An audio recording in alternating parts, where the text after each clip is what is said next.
Faites des recherches. Quelqu'un m'a envoyé un message tout à l'heure, il me disait, l'enfer et le paradis n'existent pas. Dans nos langues, ça n'existe pas. Maintenant, tu fais fausse chose, mon bien-aimé, si tu es en train de me suivre. Je sais que tu es quelqu'un qui n'est pas habitué au débat de religion. Ça existe dans notre tradition. Chez nous, moi, tu as vu le nom, c'est Kamga, moi je suis Badjounais. Chez nous, on appelle l'enfer femme. Et le paradis chez nous, on appelle ça le confit. C'est que tu ne connais pas. C'est pourquoi je te pose donc là, je te dis donc, rentre d'abord apprendre ça au village. Quand tu vas venir, maintenant on va discuter. Pas beaucoup pensent que c'est qui. Toute la Bible c'est un livre de culture, ce n'est pas le livre des Blancs. Ce n'est pas le livre des Blancs. Les Blancs étaient juste déjà civilisés et ils ont juste interprété pour l'utiliser.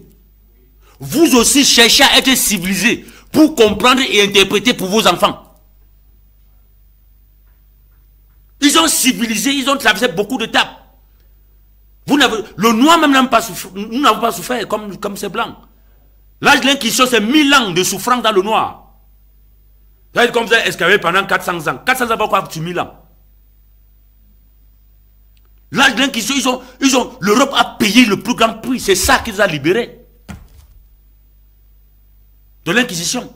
Ils ont compris, ils ont interprété dans les langues en Europe. Moi, j'y vais. Il y a plusieurs versions avec les langues. Dernièrement, j'étais en France. Quand tu arrives, il y a les Gaulois qui ont déjà interprété les leurs. Les Bretons sont en train d'écrire les leurs maintenant, en langue breton. Il n'y a que le noir toujours qui dit que c'est les choses des blancs. Bon, dans ta propre culture, montre-moi ce que tu as écrit. Montre-moi ce que tu as écrit. Montre-moi ce que... Voilà, tu dis que ça n'existe pas dans notre langue maternelle. Je t'explique donc que le femme existe. Quand on attrape un chef du village, on le fait passer d'abord là-bas. Pourquoi? C'est parce qu'il doit être éprouvé. La royauté doit d'abord l'éprouver là-bas. Si c'est lui le vrai.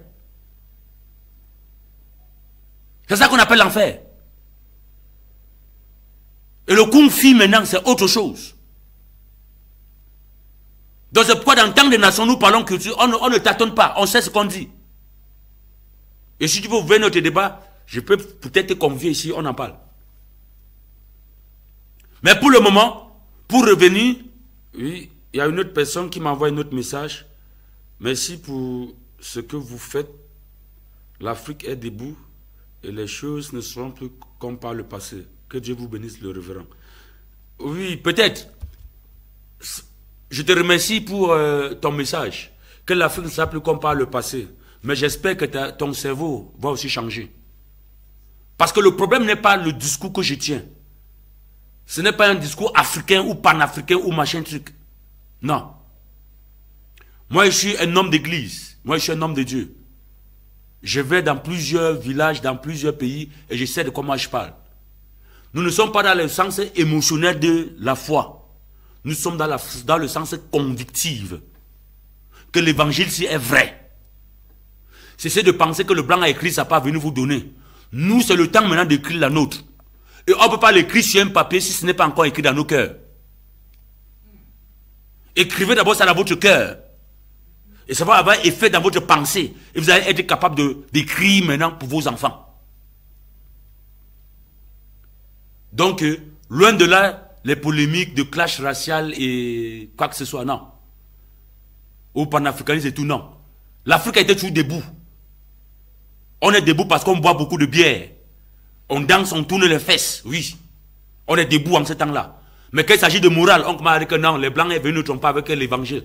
On n'a trompé personne. Mais c'est parce que vous avez laissé le cerveau ailleurs. On boit, on danse. Le cerveau s'amoindrit au fur et à mesure. Dans notre message aujourd'hui, dans le principe de foi et de croyance, c'est pourquoi on avait parlé le principe de croyance. Je crois, c'est pourquoi je te dis. Si tu es convaincu, marche de la même manière. Et ensemble, nous allons restaurer nos maisons, nous allons restaurer nos familles. Et tout ça, le Seigneur nous élèvera tous ensemble. Avant que je fasse cette prière, je vais encore dire merci pour tous ceux-là qui étaient connectés, pour tous ceux-là, 3 personnes, 4 personnes qui ont envoyé le message. Je sais que beaucoup vont m'envoyer les messages après. Mais sans vous, nous ne pouvons pas passer vos préoccupations, nous allons développer les thématiques pour permettre de nous éduquer ensemble et de vous montrer le chemin du salut. Je vais prier. Éternel Dieu Tout-Puissant, je vais à toi.